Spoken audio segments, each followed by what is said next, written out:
Good afternoon. आज मैं आपको बताने वाला हूँ हमारी एक नई मशीन है मेडिशाइन हॉस्पिटल जो हमने इंस्टॉल किया है। इस मशीन को बोलते हैं hyperbaric oxygen therapy machine, short form में HBOT मशीन।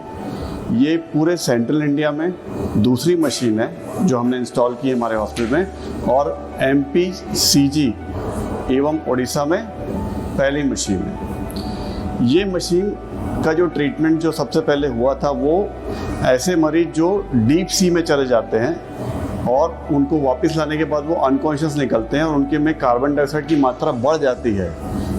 ये मशीन को वैसे पेशेंट में यूज़ किया जाता था, नेवी में खासकर, और दूसरा इंडस्ट्रियल एक्सीडेंट्स में जिसमें कार्बन मोनोऑक्साइड पॉइजनिंग होती है, जो कार्बन मोनोऑक्साइड ब्लड में चले जाता है जिसकी वजह से मरीज बेहोश हो जाता है। उस पेशेंट्स को इस मशीन में डाल के ट्रीटमेंट देने से वो जल्दी इम्प्रूव होते हैं। तो हाइपरबैरिक ऑक्सीजन थेरेपी मशीन ये जो होती है, ये हाई वॉल्यूम और हाई प्रेशर में अपन ऑक्सीजन देते हैं पेशेंट को मास्क के द्वारा, ताकि ज़्यादा से ज़्यादा ऑक्सीजन हाई प्रेशर में उसके ब्लड में सर्कुलेट हो, और ऐसे हिस्से शरीर के ऐसे हिस्से जो कि जहाँ पर ब्लड सप्लाई कम हो रही है या पर जहाँ पर ऑक्सीजन की सप्लाई कम हो रही है वहाँ पर ज़्यादा से ज़्यादा ऑक्सीजन पहुँच सके। जैसे कि पेशेंट जैसे हेड इंजरी का पेशेंट है, उसके काफ़ी ज़्यादा सूजन है दिमाग में, तो उसका ब्लड प्रेशर तो बढ़ता ही है, साथ में ब्लड फ्लो कम हो जाता है ब्रेन में। ब्लड फ्लो कम होने की वजह से उसमें ऑक्सीजन की मात्रा कम हो जाती है। तो ब्रेन के ऐसे हिस्से में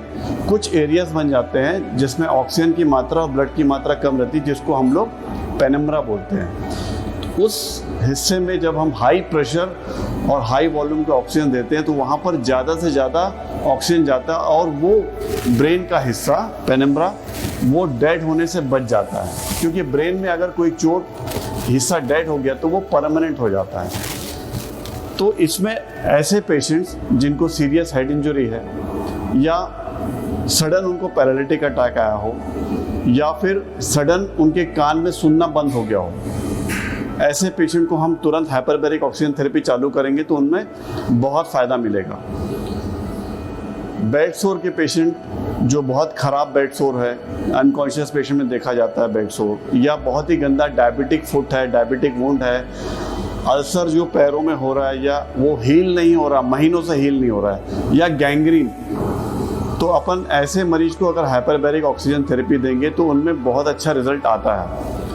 मिनिमम जो सीटिंग होती है हाइपरबैरिक ऑक्सीजन की वो कम से कम 20 सीटिंग देना चाहिए। 10 सीटिंग के बाद अपने को थोड़ा सा इम्प्रूवमेंट दिखना चालू होता है और 20 सीटिंग में बहुत अच्छा इम्प्रूवमेंट देता है, हो सकता है। मैक्सिमम सीटिंग हम इसमें 40 सीटिंग दे सकते हैं। तो पर सीटिंग जो होती है पेशेंट की वो 70 से 90 मिनट होती है, डिपेंडिंग पेशेंट कैसा टॉलरेट करता है। तो ये बिल्कुल भी लेटेस्ट मशीन है, टर्की से हमने इंपोर्ट की इस मशीन को, और ऑलमोस्ट 10 दिन हमने अभी थेरेपी चालू की है, और ट्रायल बेसिस जो थेरेपी कर रहे हैं उसमें ऑलमोस्ट 100 पेशेंट आज हम कंप्लीट कर रहे हैं। यदि ऐसा कोई पेशेंट, हेड इंजरी का पेशेंट जो काफ़ी दिनों से कोमा में हो, जो इम्प्रूवमेंट नहीं आ रहा हो, ऐसा पेशेंट, पैरालिटिक पेशेंट जो कि सारी दवाइयाँ चलने के बाद भी उसमें सुधार नहीं आ रहा हो और उसमें सुधार की गुंजाइश है, ऐसे पेशेंट जिनको बेड सोर हो, ख़राब बेड सोर हो, ख़राब जख्म हो, ऐसे पेशेंट को आप चाहें तो श्री मेडिशाइन हॉस्पिटल में रेफ़र कर सकते हैं हाइपरबैरिक ऑक्सीजन थेरेपी के लिए। धन्यवाद। मैं कहना चाहूँगा कि ये हमारी HBOT थेरेपी जो अभी आई है इंडिया में, बहुत बढ़िया थेरेपी है, और अभी ये हमारी मशीन आई हुई है, 6-7 दिन हुआ है जिसमें हमने पेशेंट लोगों को लिया है, तो काफ़ी बेटर रिस्पांस मिले हैं हमको इसके।